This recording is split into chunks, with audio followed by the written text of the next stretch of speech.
Hello दोस्तों, स्वागत है आपका अपने YouTube चैनल साइंस क्लिप पर। मैं हूं आपके साथ सुनील कुड़ियाल। आज हम चर्चा करेंगे 2019 में हुई प्रसिद्ध परीक्षा के विज्ञान विषय के पेपर के पार्ट 2 की। जो हमारा पार्ट 2 स्टार्ट होता है क्वेश्चन नंबर 11 से। क्वेश्चन नंबर 11 पूछा गया था, अनैच्छिक क्रियाएं तथा प्रतिवर्ती क्रियाएं एक दूसरे से किस प्रकार भिन्न है। 2 नंबर का है, 1 नंबर का अनैच्छिक क्रिया, 1 नंबर की प्रतिवर्ती क्रिया। थोड़ा थोड़ा लिखना है इसके बारे में। तो देखते हैं अनैच्छिक क्रिया हम किसे कहते हैं।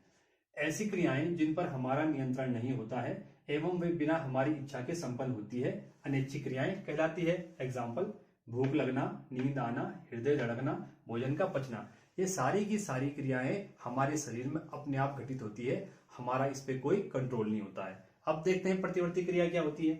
रिफ्लेक्स एक्शन, ऐसी क्रियाएं जिसमें हम उद्दीपनों के प्रति तत्काल अनुक्रिया करते हैं, प्रतिवर्ती क्रिया कहलाती है। एग्जाम्पल, गर्म वस्तु को छूते ही हाथ का अपने आप हट जाना। प्रतिवर्ती क्रिया में क्या होता है, जैसे कोई भी उद्दीपक है, उद्दीपक क्या हो सकते हैं, ठंडा हो सकता है, गर्म हो सकता है, दर्द हो सकता है, उसके प्रति हम क्या करता है, बॉडी का वो पार्ट तुरंत रिस्पॉन्स करता है। गर्म, हम बर्तन गर्म मत को छूते हैं, अचानक से हमें पता नहीं होता वो गर्म है तो हम एकदम से हाथ हटा देते हैं। हमारे पाँव में कांटा चुभता है तो हम अपने आप क्या करते हैं, अचानक से पाँव ऊपर उठा देते हैं। तो ये सारी प्रोसेस किस में आती है, प्रतिवर्ती क्रिया में आती है। क्वेश्चन नंबर 12 है,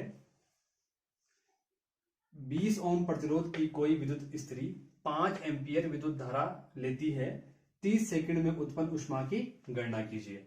अब इसमें क्या हो रहा है, विद्युत स्त्री जिसे हम नॉर्मल भाषा में प्रेस कहते हैं, जो कपड़ों पे की जाती है, ठीक है। उसमें कितना प्रतिरोध लगा हुआ है, 20 ओम का।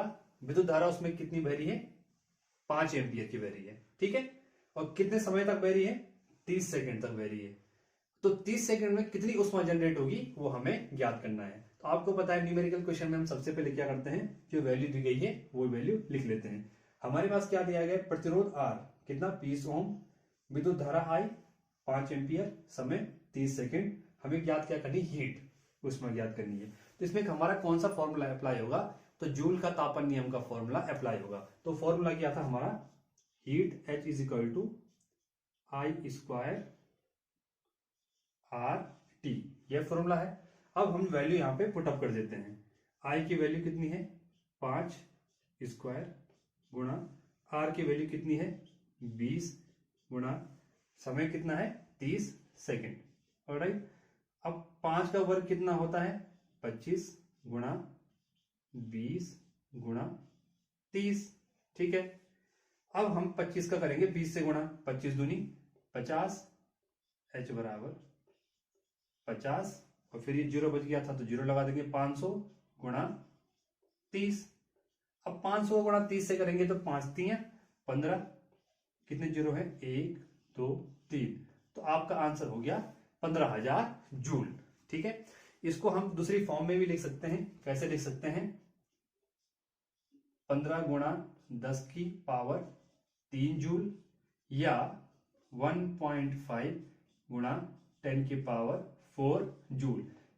ये तीनों आंसर सही है। आप कोई भी लिखिए, आंसर तीनों सही है। ऊष्मा का मात्रा क्या है, जूल है, तो जो हमारी वैल्यू आएगी उसके पीछे हम जूल का सिंबल जरूर लगाएंगे। अगला प्रश्न है प्रश्न नंबर 13 में 2 प्रश्न है, का वाला है, 2 चुंबकीय क्षेत्र रेखाएं एक दूसरे को प्रतिच्छेद क्यों नहीं करती हैं। ये 2022 में भी आया था, 2 चुंबकीय क्षेत्र रेखाएं एक दूसरे को प्रतिच्छेद क्यों नहीं करती है, और उसमें मैंने अच्छी तरह समझाया था कि क्यों नहीं करती है। तो उसका आंसर क्या है, प्रतिच्छेद बिंदु या कटान बिंदु पर 2 दिशाएं संभव नहीं। अगला प्रश्न है प्रश्न संख्या 13 का खा, ओम का नियम क्या है। यह भी 1 नंबर का है। ओम का नियम क्या है, और ये 2022 में भी आया था। स्थिर ताप पर किसी चालक में प्रवाहित होने वाली विद्युत धारा I उस तार के सिरों के बीच विभवांतर के अनुक्रमानुपाती होती है। ताप स्थिर होना चाहिए, चालक कोई भी धातु हो सकती है, एल्यूमिनियम हो सकती है, लोहा हो सकता है, ठीक है, कॉपर हो सकता है। तो उसमें विद्युत धारा जो प्रवाहित हो रही है I, चालक के सिरों के विभवांतर, माना ये तार है, इसके क्या है, ये सिरे हैं, इनके विभवांतर के क्या होगी, अनुक्रमानुपाती होती है। तो ये V अनुक्रमानुपाती I, इसको हम V equal to R I लिख सकते हैं। तो R कहां से आया, R है आपका चालक का प्रतिरोध, और जो ओम के नियम का फॉर्मूला है ये आपका ये है, V equal to R I. प्रश्न संख्या 14 का मानव नेत्र की सामान्य दृष्टि के लिए दूर बिंदु तथा निकट बिंदु नेत्र की कितनी दूरी पर होता है? 1 नंबर का है, इसका मतलब दोनों आधा नंबर के हैं। एक आधा नंबर का दूर बिंदु, आधा नंबर का निकट बिंदु। तो जो दूर बिंदु होता है वो हमेशा अनंत होता है और निकट बिंदु कितना होता है? 25 सेंटीमीटर। अब हमारे पास अगला प्रश्न है 14 का खा। इसमें पूछा गया है 2.5 डी क्षमता वाले लेंस की फोकस दूरी ज्ञात कीजिए। यहाँ पे डी का मतलब है डायोप्टर से, जो कि लेंस की क्षमता का मात्रक है। न्यूमेरिकल नंबर है, 1 नंबर का है। सबसे पहले हम देखते हैं कि वैल्यू क्या दे रखी है। तो क्या दे रखी है? लेंस की क्षमता P बराबर 2.5 डी। हमें क्या ज्ञात करना है? फोकस दूरी ज्ञात करनी है। फोकस दूरी और लेंस की क्षमता के बीच क्या संबंध है? P = 1/f। लेंस की क्षमता बराबर 1 फोकस दूरी। हमें ज्ञात करनी है फोकस दूरी, तो हम पहले इसका क्या कर लेते हैं? पक्षांतर f = 1/p। p की वैल्यू कितनी है? 2.5। तो हम यहाँ पुटअप कर देते हैं। अब हमको दशमलव हटाना है, तो कैसे करेंगे? दशमलव के बाद एक अंक है, तो एक जीरो हम ऊपर बढ़ा देंगे, यहाँ 25 लिख देंगे। अब 10 में 25 का भाग जाता है? नहीं जाता है। तो 25 का भाग 10 में जाने के लिए हम क्या करेंगे? यहाँ 0 लिख देंगे और 0 के बाद दशमलव हो गया, अंश में हम क्या बढ़ा देंगे? एक 0 बढ़ा देंगे। अब क्या है? अब 25 का भाग चले जाएगा 100 में। कितनी बार? 4 बार। तो यहाँ पे जो आंसर आ गया 0.4 मीटर। अब है प्रश्न नंबर 15। इसमें पूछा गया है नाभिकीय विखंडन से आप क्या समझते हैं? उदाहरण देकर समझाइए।